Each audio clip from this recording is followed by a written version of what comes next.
Right రాజు నాయక్ గారు, నేను మళ్ళీ మీ దగ్గరకు వస్తాను. గౌరీ సతీష్ గారు టీపీసీ రాష్ట్ర అధికార ప్రతినిధి కూడా మనకు స్టూడియోలో జాయిన్ అయ్యారు. గుడ్ ఈవినింగ్ అండి సతీష్ గారు. Good evening. ఇప్పుడు మనం చూస్తున్నాం కదా, ఏదైతే కాంగ్రెస్ పార్టీలో అంతర్గత వ్యవహారమా లేదంటే కుమ్మలాటనా, రాజగోపాల్ రెడ్డి అంటే ప్రతి ఒక్కరిని చిన్న స్థాయి నుంచి పెద్ద స్థాయి వరకు అందరినీ ఎక్కిపారేస్తున్నాడనే ఒక నినాదం మాత్రం తెలంగాణ రాష్ట్రంలో జరుగుతుంది. ఎందుకంటే తనకు మంత్రి పదవి ఇస్తానన్నారు, ఇయ్యమన్నారు, నన్ను ఎల్బీ నగర్ నుంచి పోటీ చేయమన్నారు, కానీ నా నియోజకవర్గం నుంచి నేను పోటీ చేస్తానని, నా నియోజకవర్గ అభివృద్ధి నాకు లక్ష్యం అంటూ కూడా తను చెప్తే ఓకే అని అన్నారు. కానీ అప్పుడు మాకు ఇస్తామన్న మాట ప్రకారం అయితే ఇవ్వలేదు. అప్పుడు ఇప్పుడు ఉన్నటువంటి బట్టి విక్రమార్క గారు కూడా తన ముందే అన్నారంటే తాను కూడా ఒప్పుకోవడం జరిగింది. ఎందుకంటే ఇస్తామన్న మాట వాస్తవమే కానీ సర్దుబాటు కాలేదు అని చెప్పారు. కానీ ఇప్పుడు అతను రివర్స్ అవ్వడానికి గల కారణాలు ఏంటి, అట్లా పరిస్థితి ఏంటి, అసలు తెలంగాణలో కాంగ్రెస్ పార్టీ రాజకీయ ఒత్తిళ్లకు సంబంధించి ఎట్లా సర్దుమణుగుతుంది?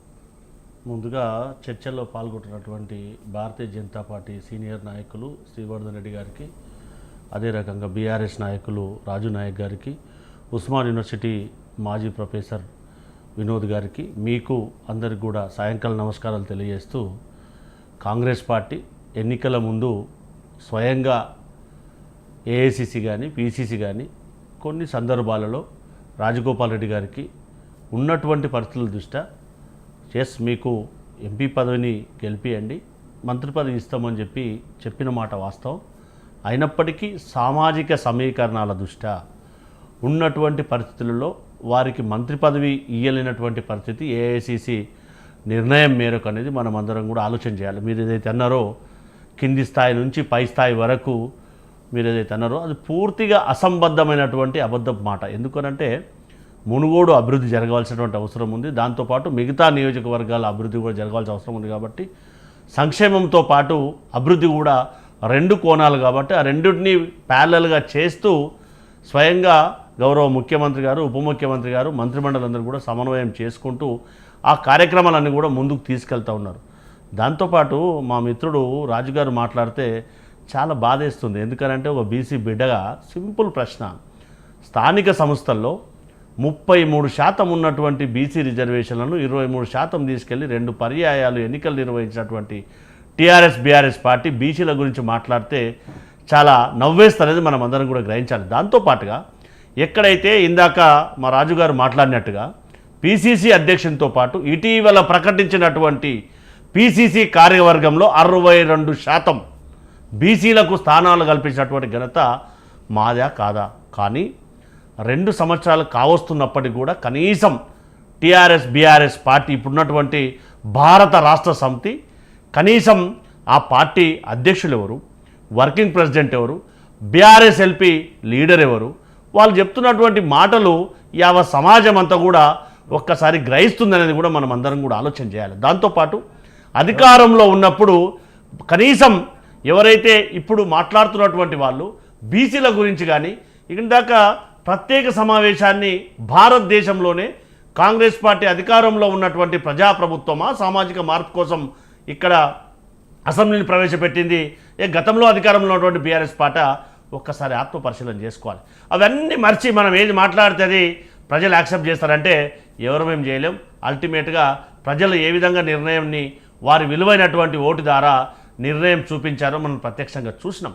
ఇవన్నీ కాదని చెప్పి మేము ఏది మాట్లాడితే అది సత్యం అని చెప్పి మనం ఊహించుకుంటే అది అసంబద్ధమైనటువంటి మాట అనేది మనం అందరం కూడా ఆలోచన చేయాలి.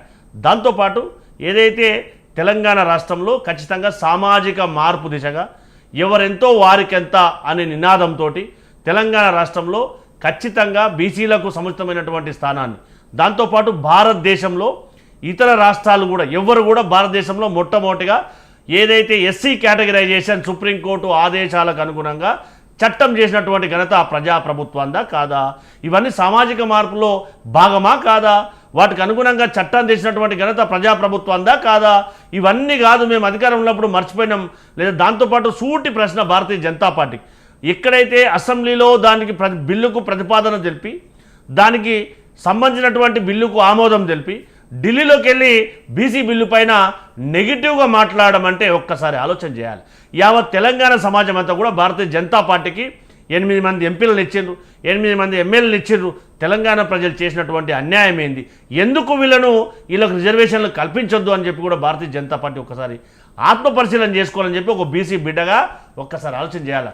మా రాజు మాట్లాడుతూ ఒక మాట అన్నాడు, ఖచ్చితంగా బీసీ కార్పొరేషన్ల పదవిలో కూడా వారికి ఉన్నటువంటి అన్ని ఫ్రంటల్ ఆర్గనైజేషన్స్ కానీ మిగతా బీసీలందరికీ కూడా సముచితమైనటువంటి కార్పొరేషన్లు ఇచ్చినటువంటి ఘనత కాంగ్రెస్ పార్టీదా కాదా? గతంలో ఒక్కరితోటి క్యాబినెట్ రాష్ట్ర పరిపాలన చేసినటువంటి ఘనత టీఆర్ఎస్ పార్టీది కాదా? ఏ విధంగానైతే చేసిండ్రో అదందరికీ మనం ప్రత్యక్షంగా ఓటు ద్వారా ప్రజలు సమాధానం చెప్పారు కదా. అది కాకుండా మళ్ళీ మాట్లాడితే ఎంతవరకు సమంజసం ఒక్కసారి ఆలోచన చేయాలి. దాంతోపాటుగా వారు మాట్లాడుతున్నటువంటి మాట ప్రజాస్వామ్యంలో ఎక్కడైతే ఎవరేందనేది తెలిసేది ఎన్నికల ద్వారా. మరి అసెంబ్లీలో ఏం సమాధానం చెప్పారు, పార్లమెంట్ ఎన్నికల్లో ఏం సమాధానం చెప్పారు? కనీసం వారి పురిటిగడ్డైనటువంటి కరీంనగర్ మెదక్ జిల్లాలో ఎమ్మెల్సీ ఎన్నికలు వస్తే కనీసం అభ్యర్థి పెట్టినటువంటి పరిస్థితి బీఆర్ఎస్ పార్టీది కదా. అవన్నీ మర్చిపోయి మాట్లాడితే ఇంతకంటే హీనమైనటువంటి మాటలు, ఇంతకంటే దిగజారినటువంటి మాటలు బీఆర్ఎస్ పార్టీవి ఏమైనా ఉంటాయా? మనం అందరం కూడా ఆలోచన చేయాలి. ఖచ్చితంగా ఆర్థిక వ్యవస్థను చక్కదిద్దుకుంటూ సంక్షేమంతో పాటు అభివృద్ధి ఫలాలు ఒకటొక్కటిగా అమలు చేస్తాం. ఇచ్చినటువంటి హామీలన్నీ కూడా అమలు చేసినాం, మిగతా వంటి కూడా అమలు చేయవలసిన ఆవశ్యకత ఉంది. వాటన్నిటి కూడా అమలు చేస్తామనేది కూడా మనం అందరం కూడా ఆలోచించవలసిన అవసరం ఉంది. మనందరం కూడా తెలుసు, ఆధార్ కార్డుతో పాటు రేషన్ కార్డు అనేది ప్రతి మనిషికి సబ్బండ వర్గాలకు అదో ఆధార్ కార్డు లాంటిది. అలాంటి ఆధార్ రేషన్ కార్డులు 95 లక్షల మందికి ఇస్తున్నటువంటి ఘనత ప్రజాప్రభుత్వం అందా కాదా? ఇట్లా చెప్పుకుంటూ పోతూ ఎన్నో సంక్షేమ కార్యాలు ప్రవేశపెడతా ఉన్నాం.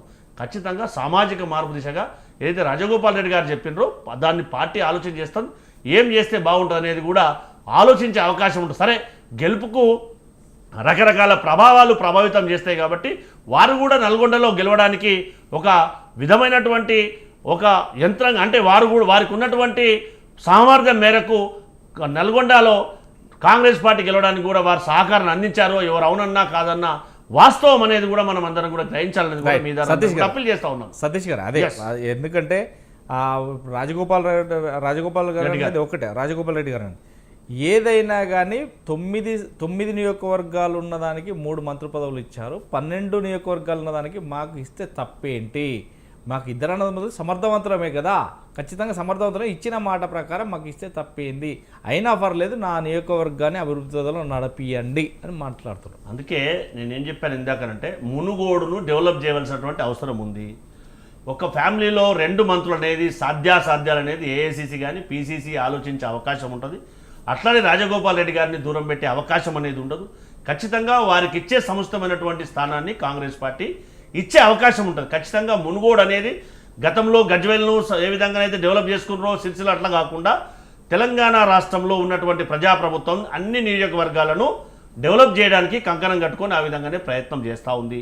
అంతే తప్పితే ఒకటే కొడంగల్నే డెవలప్ చేయాలి, హుస్నాబాద్నే డెవలప్ చేయాలి, లేదంటే మంత్రిని డెవలప్ చేయాలి అని కాకుండా అన్ని నియోజకవర్గాలను సమాంతరంగా డెవలప్ చేయాలనే ఉద్దేశంతో డెవలప్ చేస్తాం తప్పితే అందులో భాగంగా ఖచ్చితంగా మునుగోడును కూడా డెవలప్ చేయవలసినటువంటి అవసరం ఉంది. ఎందుకంటే హైదరాబాద్కు దగ్గరగా ఉన్నటువంటి నియోజకవర్గాలు కాబట్టి వాటి నుండి కూడా ఖచ్చితంగా ప్రజాప్రభుత్వం గౌరవ ముఖ్యమంత్రి గారు మంత్రిమండలి అందరూ కూడా దాని పట్ల ప్రత్యేకమైనటువంటి శ్రద్ధను కూడా కేటాయించడానికి అవకాశం ఉంటుందనేది మనం అందరం కూడా ఆలోచన చేయాలి. అట్లా కానీ రాజగోపాల్ రెడ్డి గారి పైన చిన్న చూపు అనేది ఉండదు. వారికి ఉండవలసినటువంటి సంస్థానాన్ని కూడా ఖచ్చితంగా కాంగ్రెస్ పార్టీ ఏఐసిసి కూడా ఆలోచన చేసే అవకాశం ఉంటుంది తప్పితే ఇంకో రకంగా ఆలోచించదనేది మనం అందరం కూడా ఆలోచించవలసిన అంశం. రైట్. వినోద్ కుమార్ గారు, నా వాయిస్ క్లారిటీ ఉందా?